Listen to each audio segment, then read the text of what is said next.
Nakita mo si former President Duterte at ang ngayong Vice Presidente na dating Mayor Sara Duterte. At pinaalalahanan kita, Elias Rene, ha, tulad ng lahat ng resource persons, under oath ka.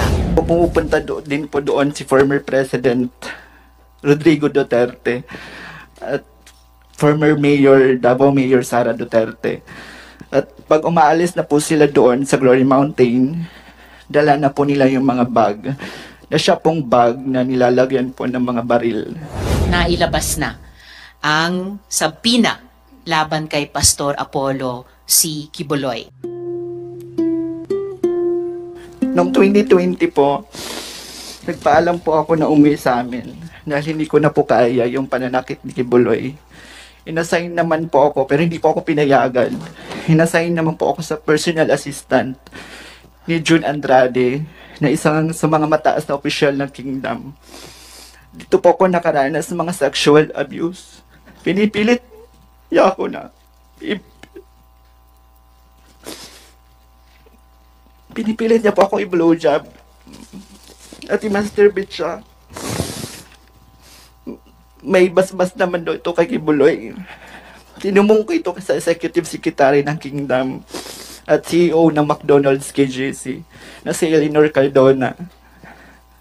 Pero di ako hindi po naniwala bagkos pinagalitan ako at sinampal dahil grabe na daw po yung yawa sa loob ko. Pinag-fasting ako ng 7 araw na walang kain. Gusto ko na pong tawagan yung family ko para humingi ng tulong. Pero wala nang po akong cellphone.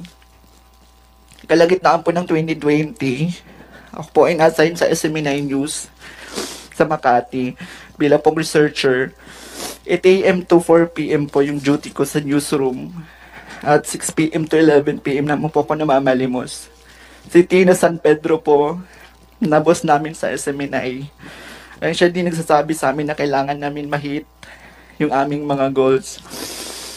Minsan din hindi ko po ito naaabot dahil na rin sa pagod sa duty sa newsroom.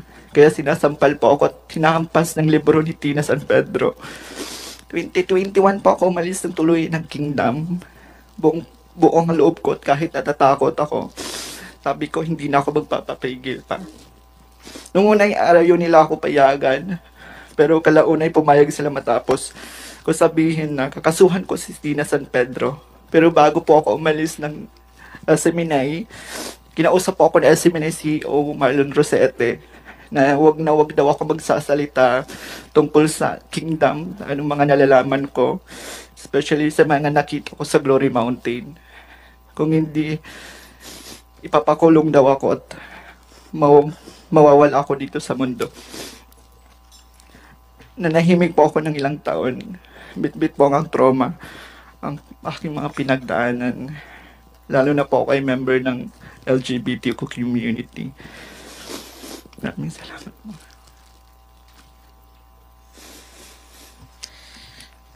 Maraming salamat, Elias Rene, sa pagbasa ng iyong affidavit sa aming komite kahit ay napakasakit.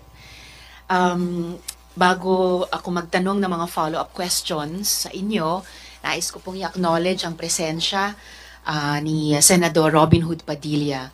Syukran sa pagdalo ninyo. Meron po ba kayong opening statement bago ko tanungin si Elias Rene? Isang magandang umaga po sa ating ginang na tagapangulo. Makikinig muna po ako. Maraming salamat po. Afwan, syukran, Sen Robin. Sige po, balik ako sa inyo, Elias Rene. Ang sabi mo dito sa inyong affidavit, nung una kang nirecruit sa Keepers Club International, ang pinangako sa iyo ay mag-aaral ka. Ano po? Natuloy ba na makapag-aral ka pagkatapos mong ma-recruit? Yun po yung pinangako ni Quiboloy sa amin sa mga youth na papag-aralin kami sa Jose Maria College.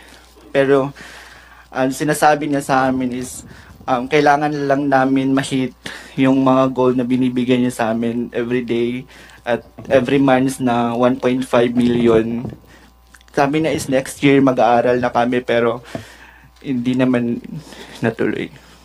Siguro isang huling tanong mula sa akin sa ngayon, ano po, nabanggit mo dito sa affidavit mo na nakita mo si former President Duterte at ang ngayong Vice Presidente na dating Mayor Sara Duterte. At pinaalalahanan kita, Elias Rene, ha, tulad ng lahat ng resource persons, under oath ka.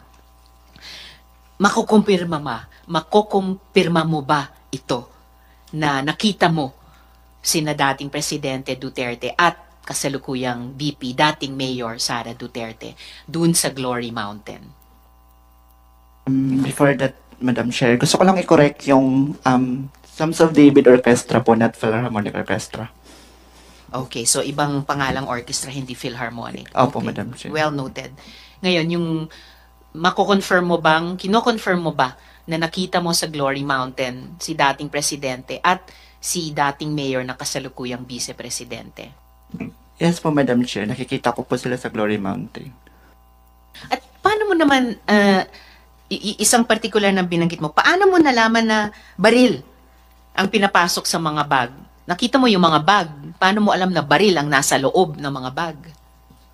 Yes po, Madam Chair, kasi pag pumupunta po doon si Kibuloy sa Glory Mountain, sakay po ng chopper, meron po siyang mga dalang malalaking bag. Tapos yung bag po ay from helipad, sinasakay niya po doon, dinadala niya sa mansion niya.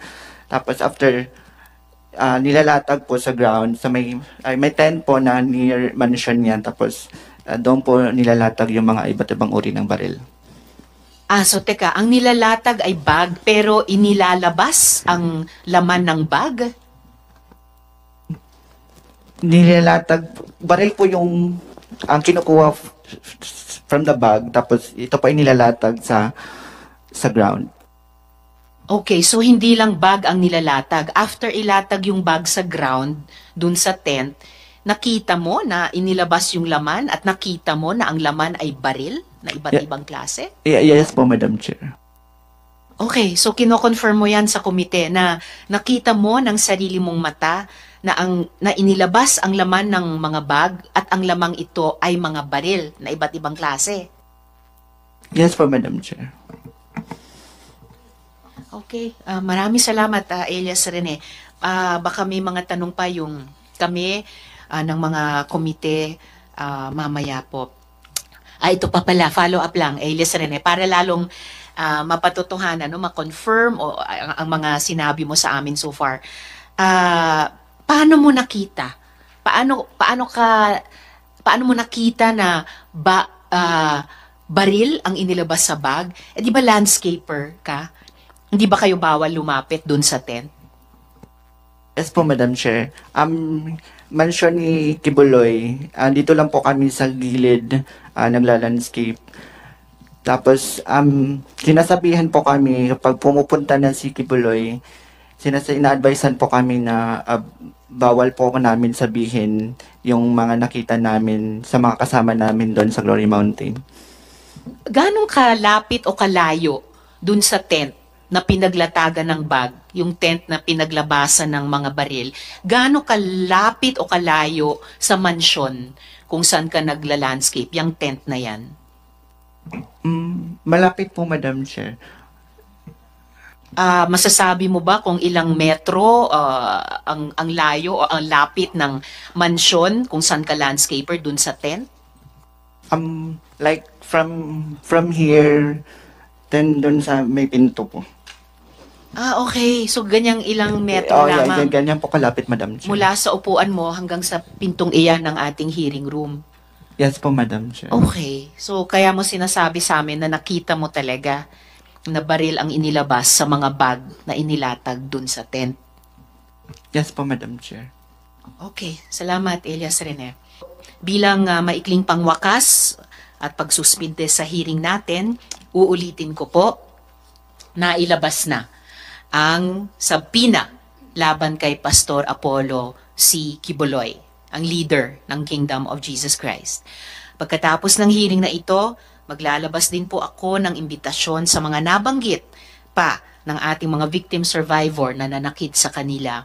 Kasama sina Enteng Canada, Tina San Pedro, Marlon Rosete, at mga iba pa sa mga miyembro ng Kingdom.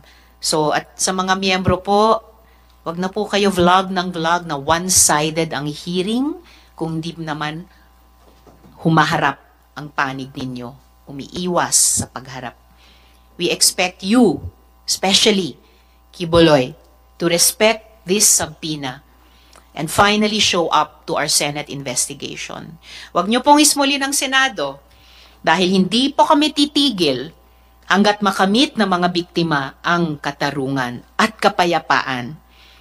This subpoena is a continuing one since the next hearing is a continuation of this one.